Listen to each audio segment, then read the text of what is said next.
Muito bem, pessoal, estamos começando o nosso Desperto de hoje, segunda-feira, 13 de janeiro, 7h01 da manhã. Muito bom dia, muito obrigado para todo mundo que já está por aí. Vocês estão bem? Tá tudo certo por aí? Obrigado para quem já está no nosso chat, para quem já deu os seus bons dias, boa tardes e boa noite também, porque tem muita gente que nos acompanha em outros lugares que não no Brasil, né? Então, bom dia, boa tarde, boa noite, boa madrugada para você que está nos acompanhando aí em outros países e também a galera que acompanha na reprise. Você sabe, os nossos programas todos ficam gravados aqui no YouTube, estamos ao vivo nos nossos canais do YouTube, então vai chegando por aí, vai dando like, ativando o sininho, assinando o canal, dando 3 pulinhos, comendo não sei o que, né, o Gabriel? Aquelas coisas de final de ano, né? Come a uva, a sementinha, como é que é, Gabriel? Dá os pulinhos na onda, pula 7 ondas, né? Aquela coisa toda. Pode fazer tudo isso agora pela manhã. Se não quiser fazer nada também, não precisa fazer nada. Simplesmente compartilha esse programa aí nas suas redes sociais e também nos seus grupos de conversa, pelos aplicativos de conversa e também por e-mail. Já ajuda bastante para que a gente possa chegar mais longe. Olha só, estamos ao vivo também em 3 emissoras de televisão, lá na Bahia, pela TV Quirino Morei, lá em São Paulo pela TVT e também pela Pop TV lá no Rio Grande do Sul e em 3 emissoras de rádio em São Paulo, Rádio Cantareira, Rádio Leópolis e Rádio Brasil Atual. Atenção, se você está em São Paulo, principalmente no trânsito, hoje volta a valer o rodízio de veículos, hein? Então fica de olho na sua placa aí, não tá bobeira, tá? Durante as festas aí no final do ano tem uma suspensão temporária, né? E aí agora, hoje, nessa segunda-feira, 13 de janeiro, volta a valer o rodízio, então fique de olho na sua placa para não ser multado aí na cidade de São Paulo. Gabriel, estou ouvindo um leve retorno aí que está me atrapalhando um pouco, daqui a pouco eu ficarei igual a moça do sanduíche Ishi, se você puder, por gentileza, baixar esse volume já me ajuda bastante. Muito obrigado, meu querido. Tá tudo bem, Gabriel? Tudo certo, Demônio. Tudo certo? Gabriel veio sexta-feira trabalhar, não avisaram o Gabriel que eu estava de folga, né, Gabriel? Que não coisa. Não me avisaram. Mas acordou cedo, aproveitou o dia também, né? Ou não? Voltou? Abri o estúdio e fiquei pensando 6h40, quando que o Demônio chega? Tem alguma coisa errada. Tem alguma coisa estranha. Voltou a dormir, Gabriel? Ou foi fazer coisas úteis na vida? Não, daí eu tive que aproveitar e fazer alguma coisa na minha vida. Teve que aproveitar e fazer alguma coisa. Assim é o jovem, né? Se bem que dormir é uma coisa útil também, né? Regeneração muscular, aquela coisa toda, né, o Gabrielzinho? Galera, olha só, hoje a gente vai falar de bastante coisa aqui, né? Temos a polêmica do Pix, tá? Eu vou trazer um pouco o assunto aqui, entre outros vários assuntos. Temos aí, será que o Bolsonaro vai para os Estados Unidos ou não vai? Será que Xandão vai liberar o passaporte para o Bolsonaro viajar? Ou será que não vai? Aliás, será que o Bolsonaro recebeu de fato um convite do Trump para participar do evento, da posse que vai acontecer no dia 20, na semana que vem? Ou não recebeu? Tem muita coisa circulando por aí, né? Há muitas dúvidas, a gente vai trazer tudo isso aqui para vocês hoje aqui. Tem uma entrevista que o Steve Bannon deu 5 dias atrás para o Corriere della Sera, ele que já foi considerado o principal consultor político do Trump, já não é mais assim, né, como era no passado, deu 5 dias atrás para o Corriere della Sera, sentando a bolacha no Elon Musk. Não sei por que isso começou a repercutir no Brasil só agora, então a gente vai trazer a entrevista original aqui, vamos ajudar um pouco a decantar essa história, entender o que está acontecendo por trás dessa possível, será que é uma briga pública entre o Bannon e o Musk? Será que isso está acontecendo ou será que é um bom e velho teatro operado pelo Steve Bannon, que aliás é um mestre nisso, né? Participou da campanha do Trump lá atrás, em 2016, esteve preso esse ano durante a campanha do Trump, mas estava apoiando o Trump e participando dos bastidores também, não com tanta intensidade como estava no passado. A gente vai trazer isso hoje aqui também. Enfim, tem bastante coisa no programa, então vamos lá começar, que o tempo ruge, como diz, né? Notas do Enem 2024 serão divulgadas nessa segunda-feira. Estamos no iclnoticias.com.br. Se você não sabe, nós temos um portal de notícias que, aliás, só cresce. Batemos recorde de audiência agora em dezembro do ano passado. Estamos rumando para sermos um dos portais mais acessados do país, aí, dos noticiosos, né? Então, muito obrigado para quem já acompanha o trabalho lá do site do ICL. Se você ainda não faz isso, coloque nos seus favoritos para colocar na sua dieta diária de informações, o iclnoticias.com.br. O MEC divulga nessa segunda-feira as notas dos candidatos do Enem. Com o resultado, os participantes poderão concorrer à vaga nas principais universidades do país. As notas serão disponibilizadas na página do participante e são acessadas com login e senha. Eu sempre falo isso, atenção, ao invés de você jogar simplesmente lá no Google e correr o risco de cair em golpe, porque acontece muito, tá, gente? Os golpistas têm registrado domínios muito parecidos e clonado páginas, né, que são muitas vezes idênticas a páginas que as pessoas acessam em determinados períodos do ano. Então, por exemplo, nesse momento, hoje, a página do Enem vai ser, sem dúvida, uma das páginas mais acessadas do Brasil. A gente vai ter milhões de pessoas aí tentando acessar a página do Enem. Então, o que acontece? Muita gente vai lá para o Google acaba não barrando isso, porque não temos regulação das plataformas no Brasil. Vou falar isso aqui até aprovar a regulação das plataformas, né? Então, acaba não barrando, acaba jogando esses links aí na página de buscas do Google, as pessoas clicam e é um link falso, quando vê você caiu num golpe lá, principalmente num golpe do Pix ou da perda dos seus dados de acesso, as suas senhas de acesso, para que as pessoas possam tomar o seu dinheiro, principalmente de instituições bancárias. Então eu vou dar uma dica que é o jeito de não errar, tá? Nesses casos. Quando a gente está publicando essas matérias lá no ICL, clica no link pelo ICL. Tá aqui, ó.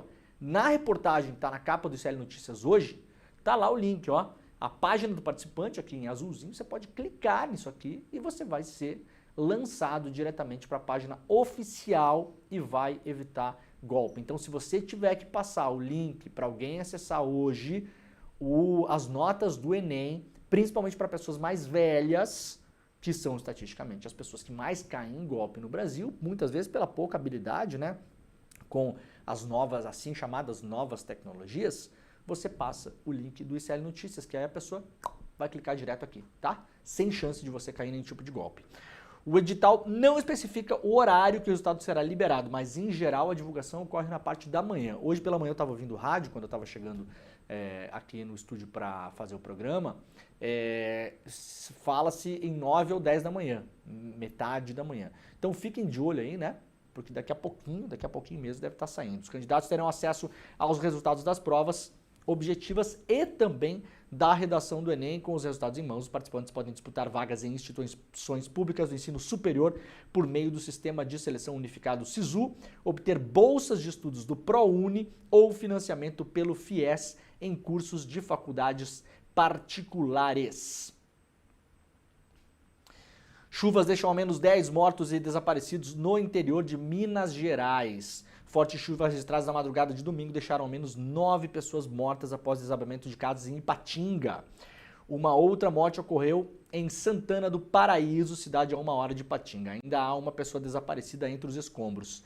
Em uma das ocorrências, 5 pessoas ficaram soterradas. No local, 4 corpos foram encontrados e uma pessoa está desaparecida. Em outra ocorrência, o Corpo de Bombeiros encontrou um terceiro corpo. Entre outras 2 ocorrências atendidas, a corporação informou que moradores localizaram, infelizmente, mais 2 pessoas. Aqui a gente tem uma imagem do local, né, que foi atingido. Infelizmente, um local de risco, essas zonas de risco de desmoronamento e desabamento. Então, por isso que toda manhã que tem algum tipo de precipitação mais intensa, a gente aqui no Desperta sempre alerta as pessoas, falando mais ou menos, né, quais são as regiões mais específicas que podem sofrer esse tipo de precipitação, porque de fato, previsão do tempo, como a gente vem falado aqui já desde o ano retrasado, hoje em dia ela tem muito mais relação em você se proteger, se abrigar e tomar os cuidados possíveis ou necessários em relação a cheias, secas, desmoronamentos, desabamentos, do que em relação àquela velha previsão do tempo que era sempre falada, né, pela imprensa, se é dia de ir para a praia, se não é dia de ir para a praia. É claro que se você está de férias,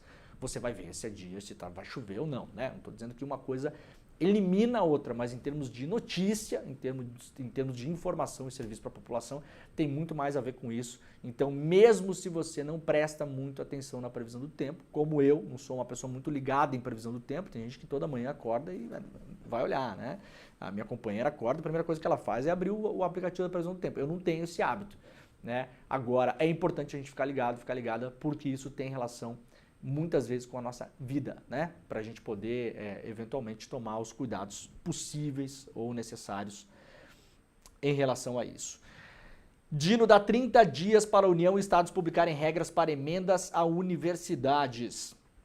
O ministro Flávio Dino, do Supremo Tribunal Federal, determinou neste domingo, o homem não para de trabalhar, que a União e os estados publiquem em até 30 dias regras sobre envio de verbas de emendas parlamentares a universidades e fundações ligadas a instituições de ensino superior. As novas normas e orientações devem garantir, aspas, a aplicação e prestação de contas adequadas das emendas com transparência e rastreabilidade, afirmou Flávio Dino indo na linha do que ele tem feito em relação às emendas desde que assumiu esse caso. Essa é a grande bronca, principalmente da Câmara dos Deputados, com o Flávio Dino, porque os deputados querem ocultar o nome dos parlamentares que enviam as emendas. Eu já expliquei aqui 1 milhão de vezes, porque se der alguma treta no meio do caminho, por exemplo, alguém roubar o dinheiro, né? Fica mais difícil saber quem mandou, quem foi o deputado, quem aprovou, você vai dificultando a história toda ali, né? Vai mascarando, é emenda da bancada, é emenda da liderança, então assim, não tem pai, não tem mãe, e aí não tem culpado, aí não tem responsável, né? Responsável, culpado é coisa de igreja, né? Aí não tem responsável. Aí não tem quem possa responder eventualmente por um caso de corrupção. Desses que tem acontecido aí, começou a aparecer só começou a aparecer no ano passado.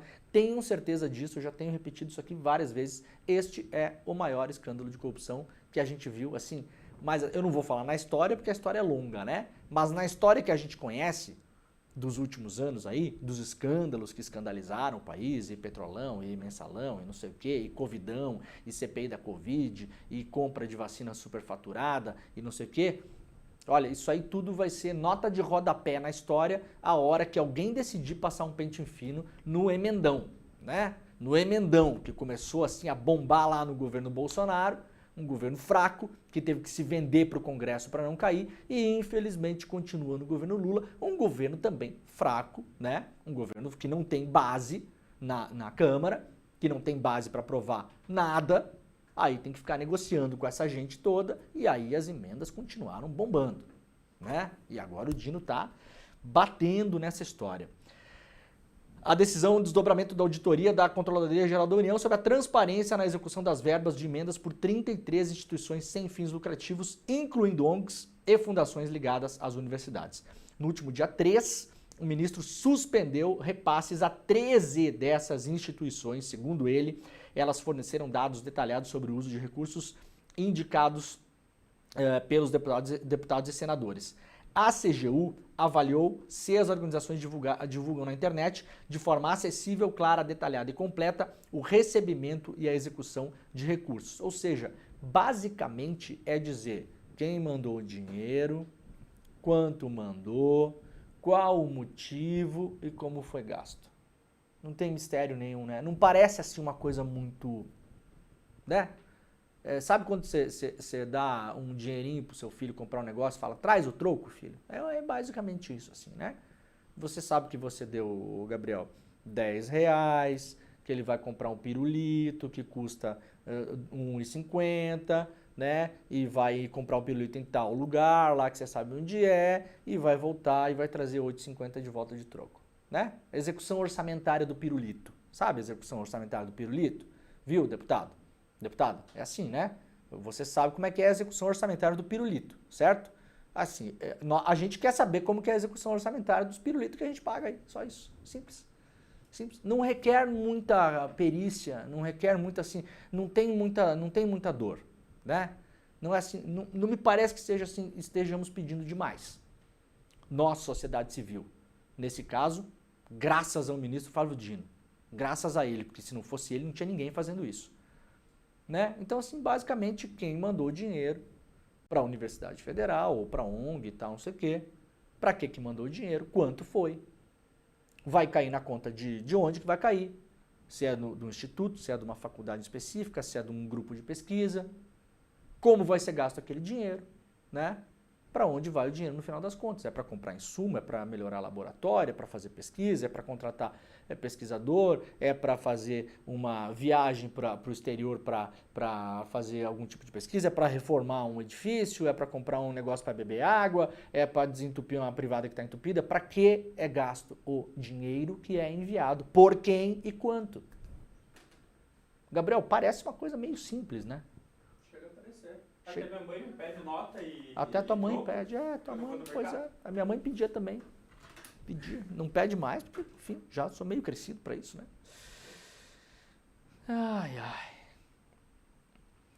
Para ministro, atiradores tentaram subtrair lote de assentamento no MST. Uma tragédia aconteceu, né? Um crime grave aconteceu nesse final de semana. E o ministro agrário do Desenvolvimento Agrário e da Agricultura Familiar, Paulo Teixeira, nesse domingo falou em Tremembé que o grupo que atacou a tiros o assentamento Olga Benário do Movimento dos Trabalhadores Rurais Sem Terra pretendia subtrair um lote de terra do assentamento rural legalizado para a reforma agrária.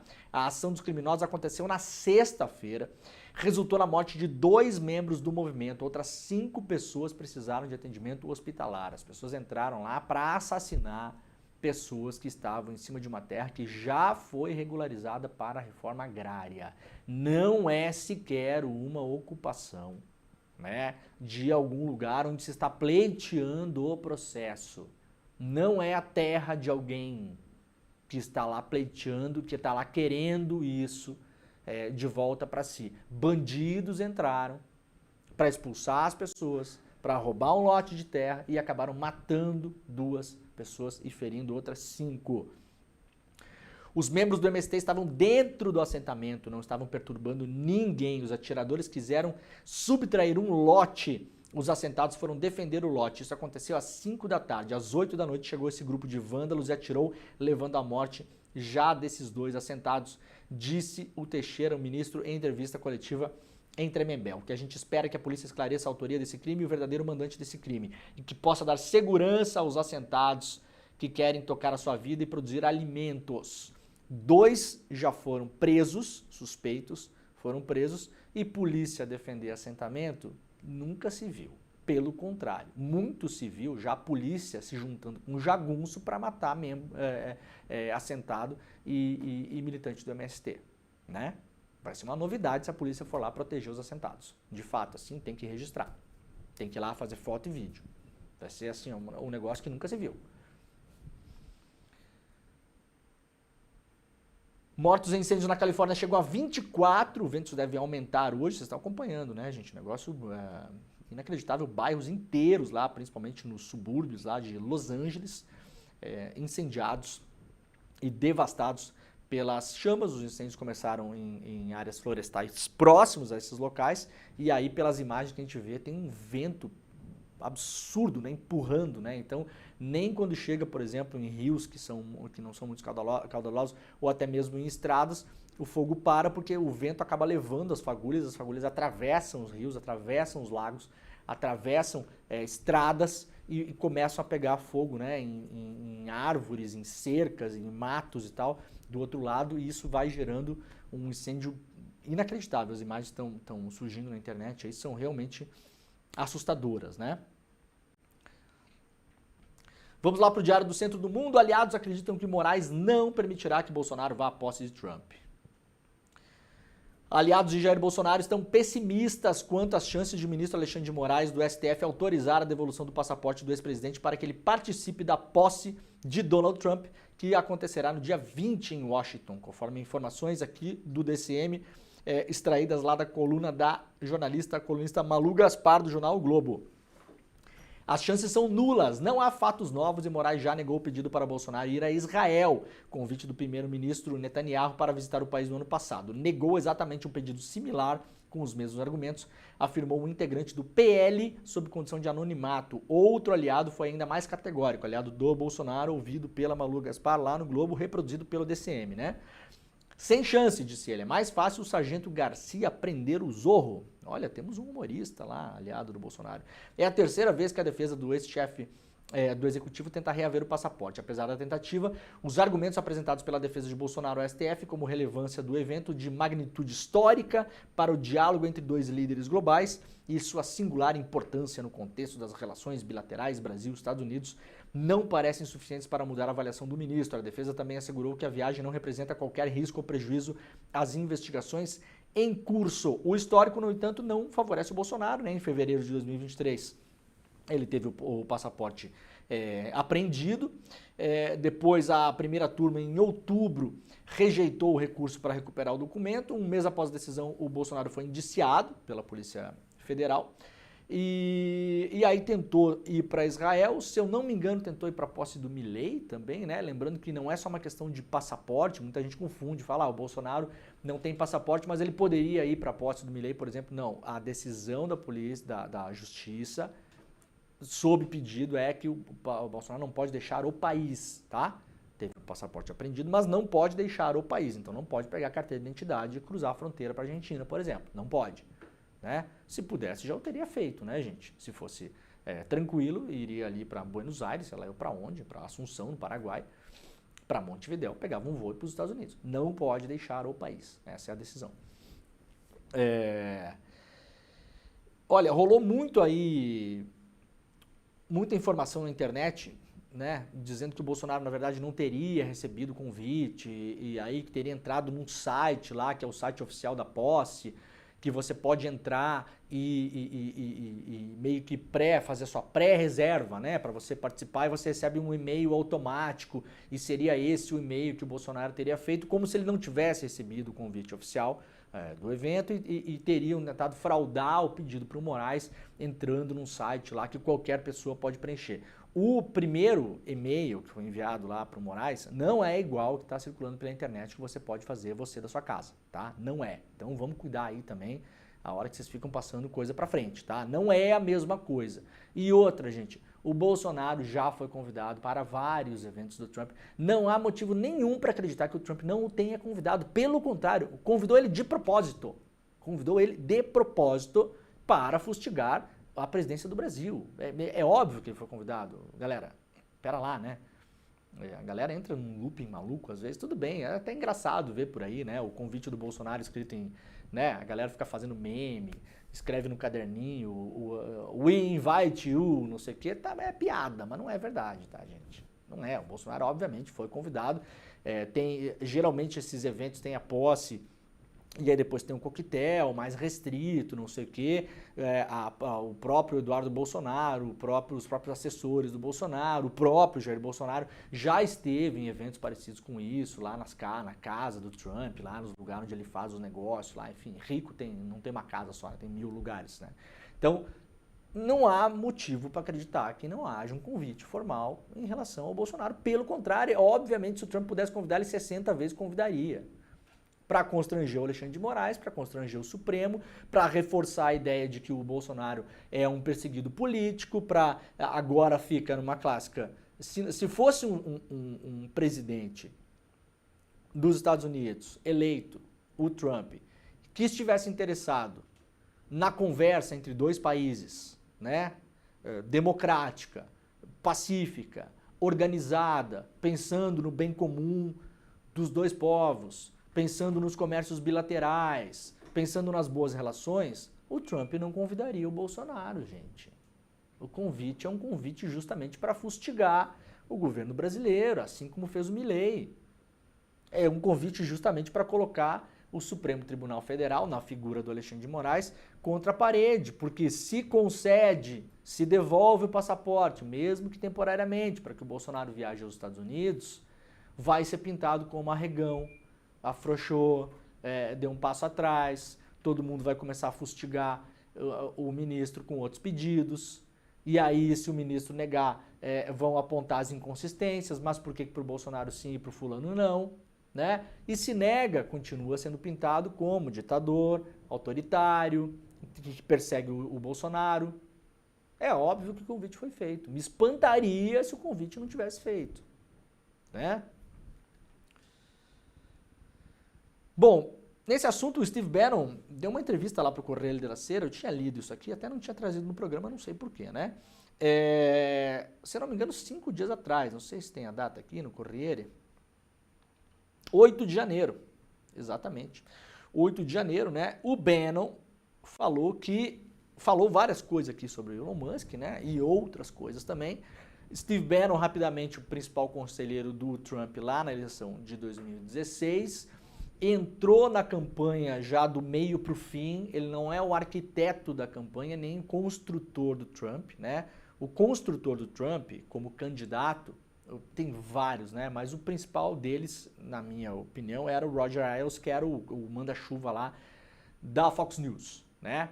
Não era exatamente o dono da Fox News, o dono da Fox News é a família Murdoch, mas o Ailes foi o cara que concebeu a Fox News como ela foi criada e foi o cara que apostou no Trump e falou, esse cara vai ser o presidente dos Estados Unidos. né? Entrou de cabeça no Trump. O Trump estava toda hora lá no Fox and Friends, que era o programa lá principal, que era uma mistura de Sônia Abrão com Globo News, né? Um negócio meio fofoca com notícia e tal, que tem na Fox News até hoje. Aliás, o programa no qual o Mark Zuckerberg decidiu fazer o seu comunicado sobre as mudanças do Facebook. Então, não por acaso, eu falei isso na semana passada aqui, né? Mostra, inclusive, o raio de comunicação, para onde o encanamento todo que o Zuckerberg escolheu é o encanamento que gerou o Trump, né? Então tá bem claro aí.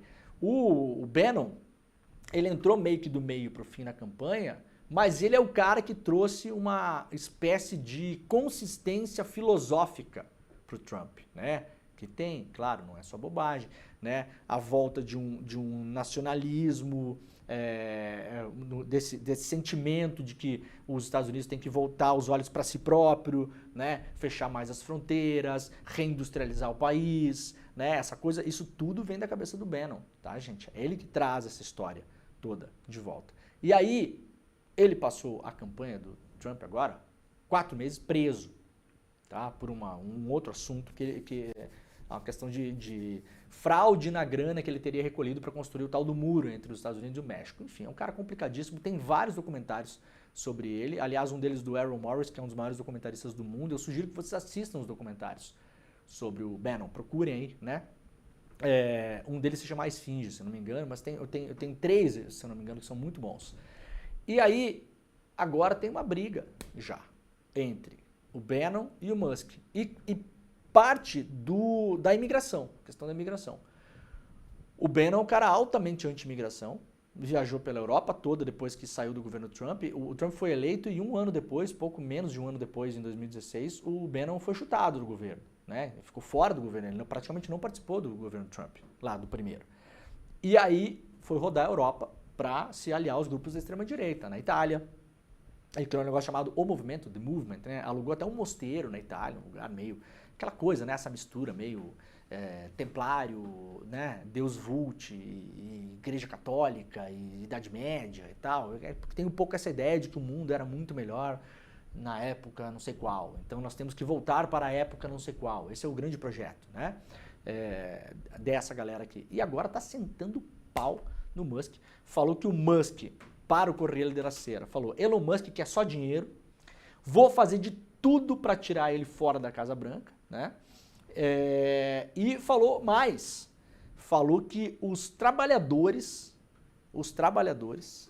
atenção, isso aqui é importante, vão empurrar, chutar para fora, né? Respingere, né? Chutar para fora o tecnofeudalismo global do Elon Musk. Isso aqui é muito curioso, porque tecnofeudalismo é um conceito usado pelo ex-ministro das Finanças da Grécia, o Varoufakis, né? O Yanis Varoufakis. Ele fala muito sobre tecnofeudalismo. O tecnofeudalismo justamente é esse novo mundo que a gente vive, na filosofia dele lá, onde somos controlados por senhores feudais que comandam a tecnologia. Entre eles, Elon Musk. Entre eles, Elon Musk. Ele cita outros também, né? O Jeff Bezos, o dono da Amazon e tal. Fala que esses são os reais senhores feudais do grande feudo, né? Do grande movimento, da grande volta para esse momento feudalismo, Idade Média que a gente está indo, só que agora com uma roupagem tecnológica. O Bannon usa esse conceito, que é um conceito marxista, tá? Apoiado no marxismo, né? Que tem a ver com os meios de produção, com mais-valia, com a exploração do homem pelo homem, tudo isso. Então, Steve Bannon aqui, assim, praticamente um comunista, né? Praticamente um comunista, o Gabriel. Olha a volta que o mundo capota, que capota e a gente não sabe mais nem onde é que a gente está. Bom, isso aqui, gente, ou é briga de verdade, tá? Ou simplesmente tem, obviamente, 2 massas de eleitorado importantes aí do Trump, que eles precisam ter com eles, que uma massa é altamente anti-imigração, e essa é representada pelo Bannon. E outra massa que votou no Trump agora nessa eleição é uma massa de imigrantes ou já filhos de imigrantes, né? Então, nascidos nos Estados Unidos, mas os pais ainda vivos, então de descendência de imigrantes, que não é totalmente contra a imigração, quer legalizar os imigrantes ilegais que estão lá, não todos, mas principalmente os brother, né? o irmão, tá aquela coisa de chutar a escada, né? Eu consegui entrar, eu vou chutar a escada dos que estão tentando entrar agora, né? Então tem essa coisa. E uma parte dos eleitores mais o WASP, né? O WASP lá, os White American protestantes, os norte-americanos mais, que se acham mais que os outros, né? Que não é hispânico, que não é negro, que não sei o quê, o que se acha mesmo, ou fundador dos Estados Unidos, que não é totalmente contra a imigração, é a favor que haja uma imigração de modo que os Estados Unidos possa sequestrar os principais cérebros e trabalhadores mais qualificados do mundo todo e levá-los para os Estados Unidos, para a prosperidade do próprio povo americano. Esses dois eleitores são eleitores do Trump. Quem votou no Trump não é todo mundo que é contra a imigração, não é assim que funciona. Esse ano aqui a gente teve uma mudança de votos no perfil dos votantes do Trump e muito imigrante ou filhos de imigrantes votaram no Trump. Então pode ser, Gabriel, que ele esteja só, né, o Bannon como um gênio da operação política, que é, de fato, um dos maiores que se tem no mundo hoje, né?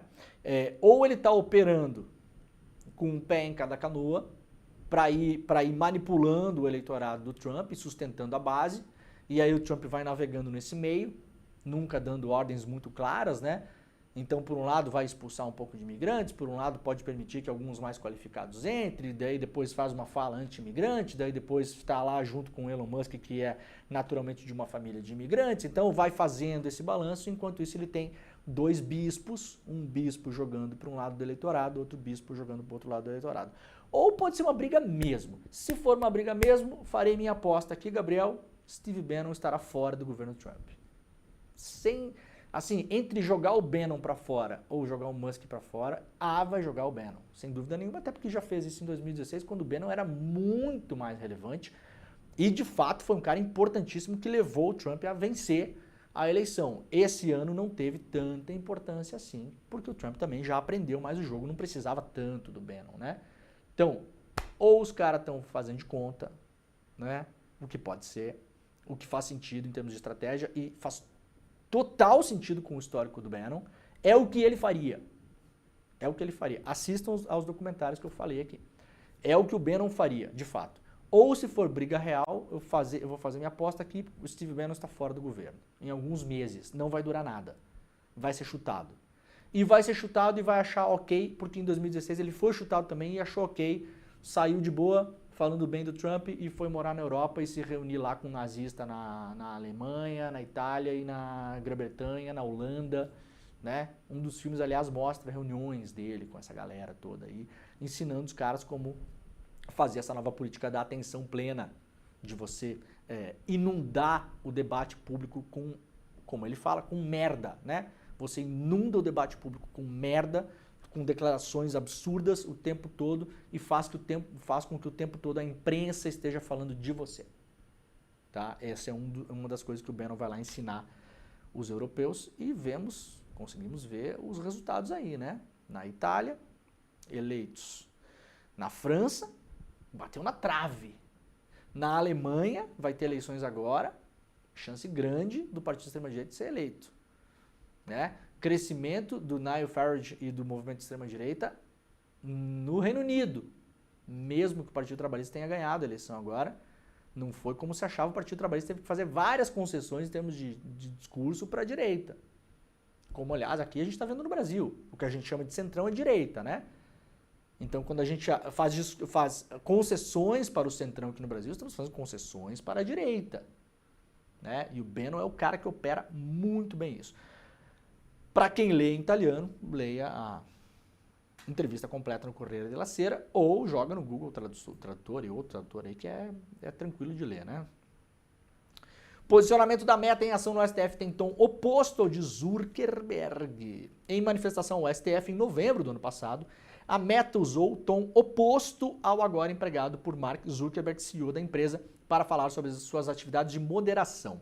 Ao invés de falar em censura ou acusar a ocorrência de uma alta quantidade de erros e restrições excessivas, como fez agora o CEO, no curso da ação que pode resultar em maior responsabilização das redes sociais no Brasil, a Meta defendeu a sua própria atuação proativa em relação à moderação de conteúdo.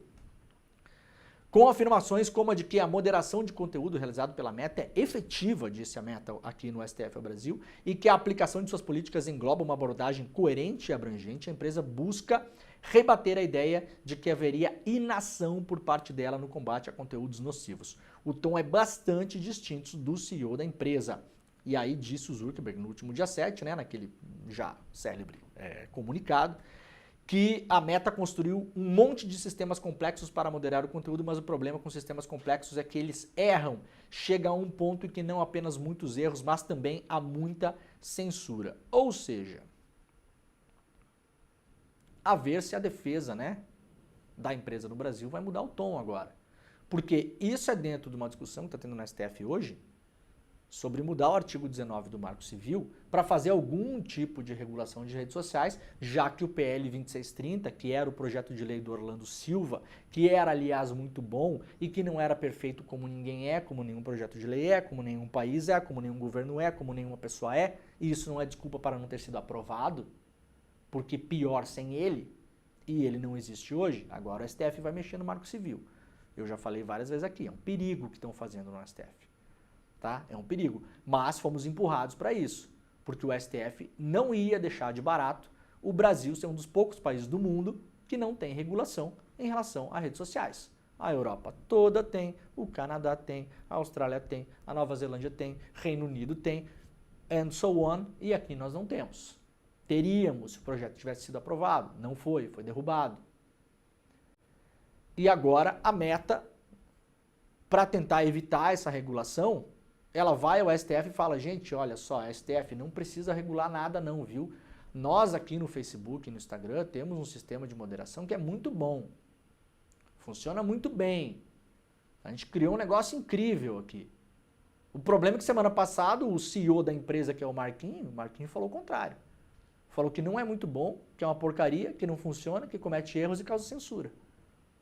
Então, como a empresa vai se portar no Brasil agora? Esse vai começar a ser o divisor de águas. Será que a empresa no Brasil vai fazer o que o Musk fez com o Twitter? O Twitter replicou as atitudes e pensamentos do Musk aqui no Brasil. E aí bateu num muro chamado STF e foi derrubado. Né? Será que o Musk vai ficar de trololó, que é o que tem feito, dando entrevista para podcasters de extrema direita, falando em programa na televisão lá na Fox News, falando com o Joe Rogan, falando, Gabriel, que agora o Facebook precisa de uma energia mais masculina, né? Então, eu jamais diria isso, Gabriel, mas o saudoso Ricardo Boechat diria do Mark Zuckerberg possivelmente o que ele falou do pastor Silas Malafaia, né? Que está procurando energia masculina, Gabriel. Falou o quê? Vai caçar uma rola. Foi o que falou, Gabriel, o Boechat, tá? Não sou eu que estou falando que esse aqui é um programa de família, né? Mas tá procurando energia masculina, o Gabriel, né? Pode baixar um aplicativo e procurar energia masculina, viu, Mark? Não somos nada assim, não temos absolutamente nada que ver com a sua vida privada. Né? Né, Gabriel? Não é isso? Fiquei pensando assim, meu Deus, que necessidade de energia masculina. Então vá viver o seu sonho, Marquinhos. Qual o problema? Essa repressão não faz mal, não. Esse negócio assim vai, se solta, meu filho. Vai ser feliz. Apoiamos, inclusive, achamos lindo, né? Todo mundo precisa.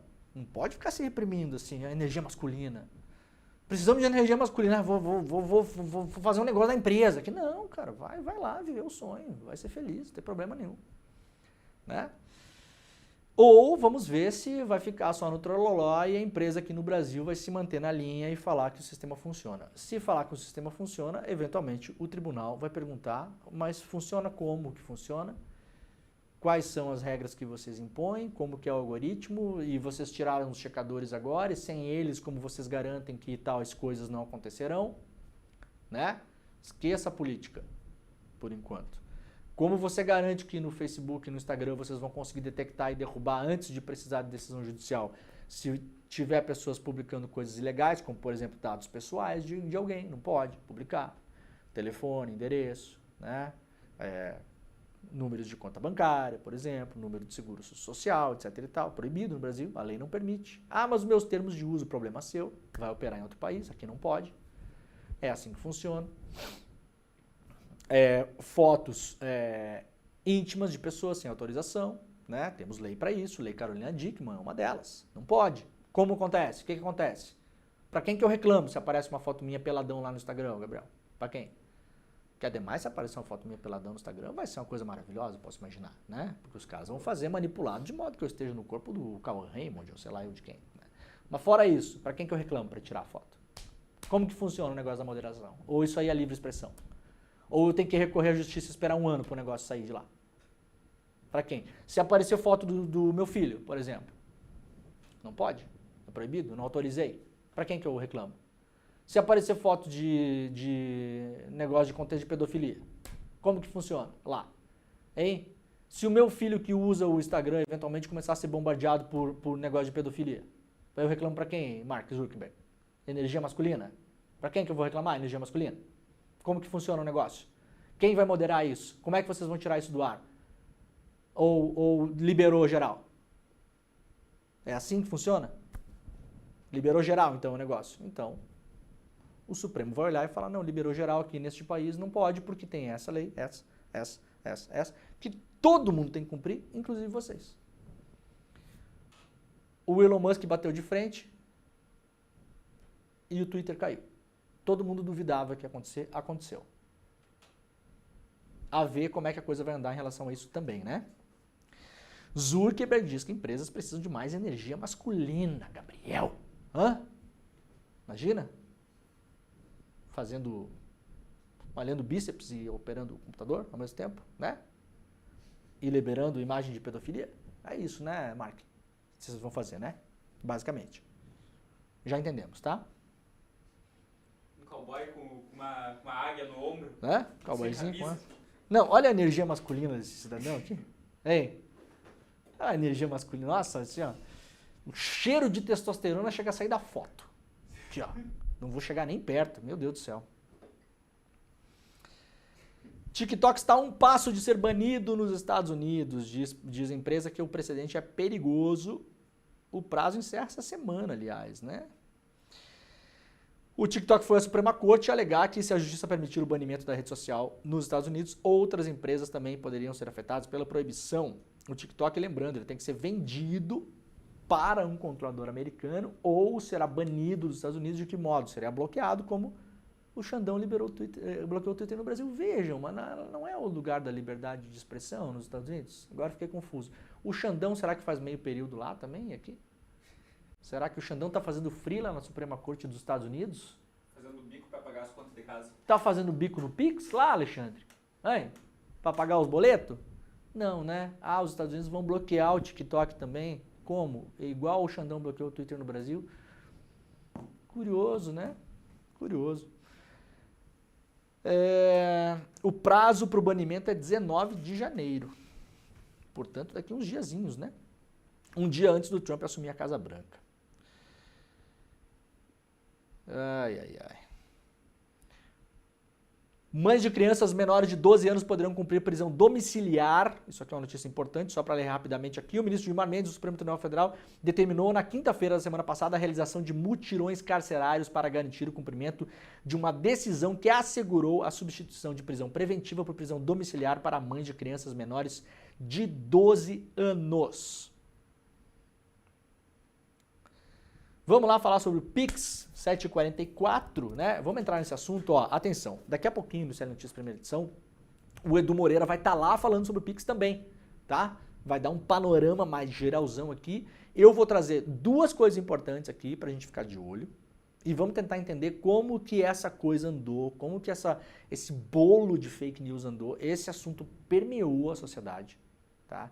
E é curioso porque essa portaria que instituiu as mudanças em relação, não é só o Pix, tá? Mas simplificando aqui em relação ao Pix, que é o que todo mundo vai entender, é de setembro. Setembro. Vocês não sabiam disso, né? Pois é, a portaria tá aqui, ó. Tá aqui a portaria, ó. Eu abri a portaria e li ela ontem, né? Porque, aqui, ó. Olha aqui, ó, 18/9 foi publicado no Diário Oficial da União. 9 é setembro, né, Gabriel? Tô enganado, não? Tá aqui, ó.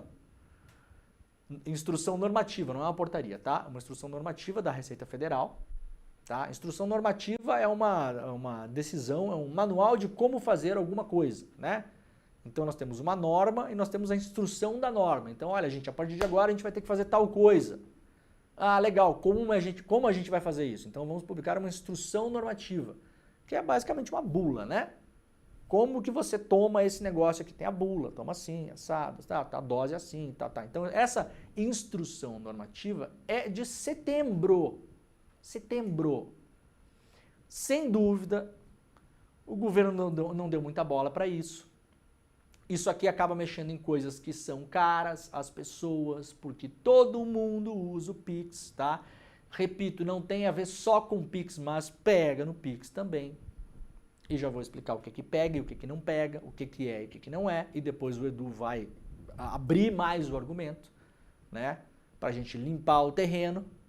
E eventualmente vou sugerir até aqui algumas melhoras, se não no texto, pelo menos em termos de comunicação ou em termos de vida prática depois, lá na frente, tá? Então, primeira coisa, essa instrução normativa de setembro, agora ela virou assim o motor de uma fake news em relação ao governo, que vai ter um imposto sobre o Pix. Então, primeira coisa, não vai.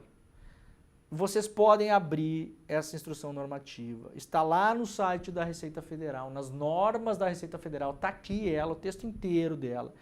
Podem fazer buscas, né? Você vai lá e aperta Command ou Ctrl F, né? De Find, Ctrl F no seu computador, tá? Aperta o botãozinho Ctrl, o F. Se você duvida, eu peço que você faça isso. Abra a instrução normativa.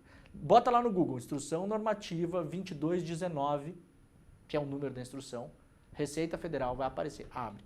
Aperta Command ou Ctrl, depende do seu computador, do seu teclado, Ctrl F, F de faca, vai aparecer uma caixinha de busca. Você digita imposto, taxa, taxação, declaração, vai colocando aí. Você não vai encontrar o uso dessas palavras uma vez na instrução normativa no contexto de que o Pix terá imposto. Zero, essa informação não existe, isso aqui não está nesse texto, não há criação de nenhum tipo de imposto no Pix, até porque isso não pode ser feito por instrução normativa. Imposto se cria com lei. Imposto precisa passar pela votação do Congresso. Não pode um presidente, um ministro da Fazenda, um funcionário da Receita Federal, que é o caso aqui, tá? Isso aqui é dentro da Receita Federal, gente. É uma instrução de como aplicar uma norma.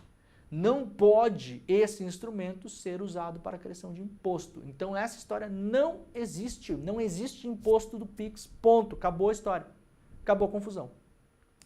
Quem está espalhando esse negócio, segundo o Pedro Barciela, que é o nosso analista de redes sociais, o Pedro Barciela, ele pega toda a conversa que está rolando na rede social, né?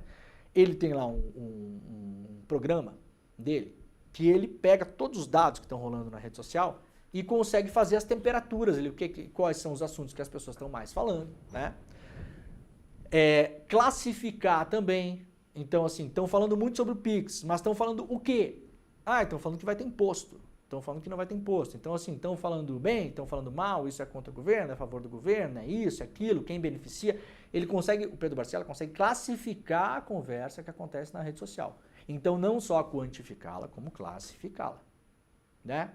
O que é que pegou mais nessa última semana, desde que começaram a falar desse negócio? Pegou mais a ideia fake de que o Pix vai ter imposto.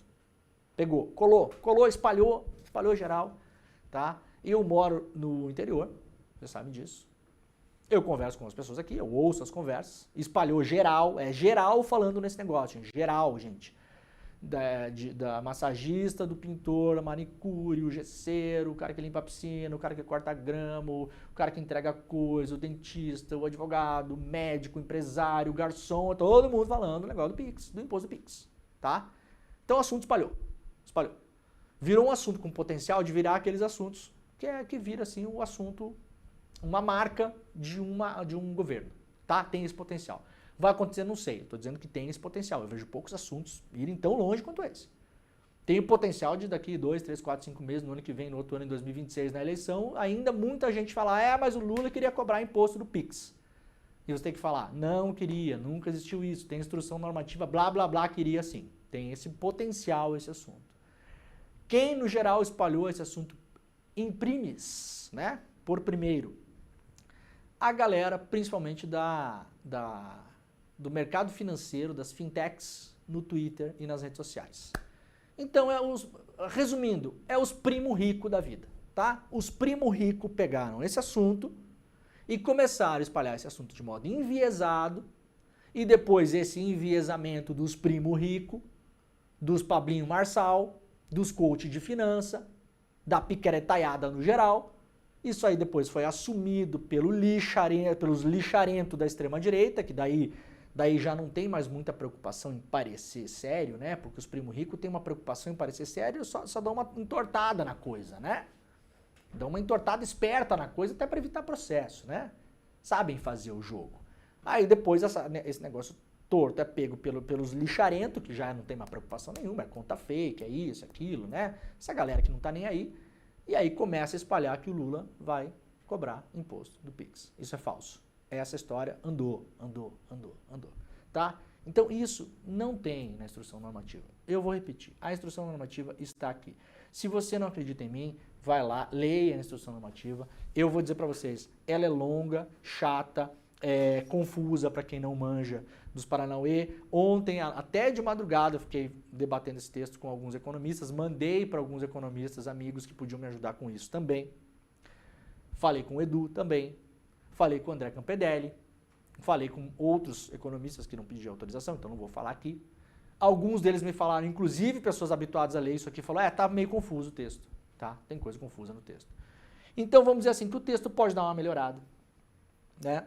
O texto basicamente fala que movimentações financeiras que agora incluem também obrigatoriamente o Pix com valores movimentados acima de R$5.000 no caso de pessoa física e R$15.000 de pessoa jurídica num mesmo mês, serão reportados à Receita Federal pelas instituições bancárias. É uma normativa que ela amplia. Muitos bancos comerciais, a maioria deles já fazia isso, tá, gente? Já fazia isso, mas não tinha uma normativa que os obrigava. Mas eles entendiam, como existiam normativas anteriores, que tinham que reportar, por exemplo, TED, DOC, transferências, muitos bancos comerciais já entendiam o Pix como movimentação, como transferência. Então, essas informações, os bancos comerciais, dito Itaú, Santander, Banco do Brasil, etc., já faziam esse reporte. Isto não é novo. Agora, pelo contrário, a barreira antes era de 2.000 para pessoa física, hoje vai para 5.000 no mês, tá? O que é a comunicação? A comunicação é para que a Receita Federal tenha mais dados em mãos. E com base nesses dados, possa fazer os seus cruzamentos, que já faz, não há nada de novo nisso, já faz cruzamentos a Receita Federal, vários cruzamentos. Pega a sua declaração de imposto de renda, pega a sua declaração de MEI, pega os CNPJs que eventualmente você tenha, né? Cruza com os dados para tentar entender se há inconsistências, né? Para entender se há inconsistências, que pode ter crimes sendo cometidos em relação a isso, não só a sonegação, como outros crimes correlatos, lavagem de dinheiro, etc. e tal, né? Então, já faz isso. Agora isso está normatizado, isso agora, por norma, inclui todas as transferências ditas assim eletrônicas, o que inclui o Pix. Aliás, Pix não está nem citado aqui, eu acho. Ó, aqui, ó, a palavra Pix na normativa não existe, tá? Não existe a palavra Pix na normativa, mas meios de transferência eletrônico, entende-se que é o Pix. E essas informações serão usadas pela Receita Federal. O que é que pode pegar para as pessoas, tá? E aí vai a minha crítica. Primeiro, a barreira ainda é baixa. Se você quer pegar o grande fraudador, o grande crime, uma movimentação total de R$5.000 no Pix em um mês por uma pessoa física é baixa, tá, gente? Vamos combinar, tá? E se você passar dos R$5.000 no mês, mesmo que você não passe nos próximos meses ou não passou nos meses anteriores, a sua movimentação semestral vai ser entregue à Receita Federal. Isso está na normativa, tá? Se você passou um mês, a movimentação total do período será entregue à Receita Federal. O período é de 6 meses. 6 e 6, tá? Não vai passar para a Receita Federal quem fez Pix para você, para quem você fez Pix. Não, isso é protegido por sigilo bancário. Passa só a movimentação global. Ó, o fulano aqui movimentou tanto. E a Receita Federal vai olhar. O que pode pegar? A Receita falou em nota, e isso aqui é o que pode pegar nas pessoas, o seguinte, tá? E aí depois eu vou dizer como a vida real pode funcionar. A Receita Federal esclareceu que a normativa não implicou qualquer aumento de tributação, tá? Trata-se de medida que visa melhorar o gerenciamento de riscos pela administração tributária a partir tá, linguagem burocrática chata. Tá, beleza. O que é que pega para as pessoas aqui, ó? Os dados recebidos pela Receita, que são enviados pelas instituições bancárias, que pode ser sistema de pagamento, tipo Stone, não sei o quê, ou pode ser banco, pode ser os dois, tá? Os dados que vão ser enviados pela Receita podem ser disponibilizados na declaração pré-preenchida de imposto de renda da pessoa física do ano que vem. Ou seja, se você movimentar Pix e passar dos R$5.000 em um mês, a sua movimentação, a palavra usada é movimentação, pode aparecer, sabe quando você vai baixar o aplicativo do imposto de renda e aparece um monte de coisa já pré-preenchida, que facilita muito a nossa vida, né? Porque são gastos que a Receita já viu que você gastou. Então tem lá, inclusive, as suas deduções, né? As declarações, cada vez mais, elas são pré-preenchidas, dados de cartão de crédito, já está lá. Isso já existe, tá, gente? Isso não é novidade. Já vem pré-preenchida. A novidade é que, segundo a Receita, pode aparecer já pré-preenchido os seus faturamentos com Pix. E isso pode causar problema para as pessoas, porque eventualmente elas podem imaginar que parte dessas entradas de Pix não sejam necessariamente faturamentos. E aí isso pode gerar nas pessoas um susto. Na prática, o meu sogro, que era da Receita Federal, aliás, que já faleceu, infelizmente, querido, há muitos anos, estaria de aniversário agora em janeiro, aliás, Carlos Eduardo Cadu, um beijo para você, sempre falava que a Receita Federal, obviamente, ela tem recursos, inclusive humanos, limitados. Então, ela não vai, gente, olhar os Pix que você fez lá e ficar enchendo o seu saco, tá? Olha, isso aqui muito dificilmente vai acontecer. Aliás, espero que não aconteça, porque na vida real a prática é outra, né? Ah, meu Deus, uma massagista, um manicure, foi lá e fez R$6.000 de Pix num mês. Não tem gente na Receita Federal para olhar isso aí e dar conta desse negócio, tá? E não vale nem a pena gastar sistema com isso, tá? Agora, isso aqui causou um certo medo nas pessoas, com razão, né? Então, vamos ver se a coisa se clarifica melhor nos próximos dias e tenta reduzir o impacto, principalmente da fake news do imposto do Pix, que eu vou repetir, não existe imposto do Pix. Agora, infelizmente, é aquele assunto que você tem que correr atrás das penas, né? Sabe o negócio do travesseiro, que você chacoalha na janela? Travesseiro de pena? Agora, desmentido é correr atrás de pena, infelizmente é isso. Ou você controla a história ou você fica correndo atrás de pena. Isso é assim com qualquer história, né? E infelizmente a gente está correndo atrás de pena aqui, mas achei importante falar hoje aqui, deixar claro essas coisas para todo mundo saber o que está acontecendo. Não há motivo para pânico, tá bom? Não tem imposto de Pix. O agente da Receita Federal não vai bater na sua casa, não tem nem gente para isso, né? Eu espero que com essa nova instrução normativa eles foquem cada vez mais nos grandes aí que estão lavando dinheiro, escondendo patrimônio, mandando dinheiro para fora do Brasil e faturando grana ilegal e não pagando imposto grande, enorme, gigante. Tá? Beleza? Então tá. Amanhã estaremos de volta. Muito obrigado a todo mundo que esteve por aí. Um grande beijo e tchau. Foi preciso esperar 6 anos. Mas a pergunta, quem mandou matar Marielle Franco, tem agora uma resposta. Durante 6 anos, o trabalho da imprensa foi fundamental, não só para buscar informações que foram trazidas a público, mas também para cobrar as autoridades, para que as investigações andassem. Era um campo minado, né? Que a polícia ali estava comprometida.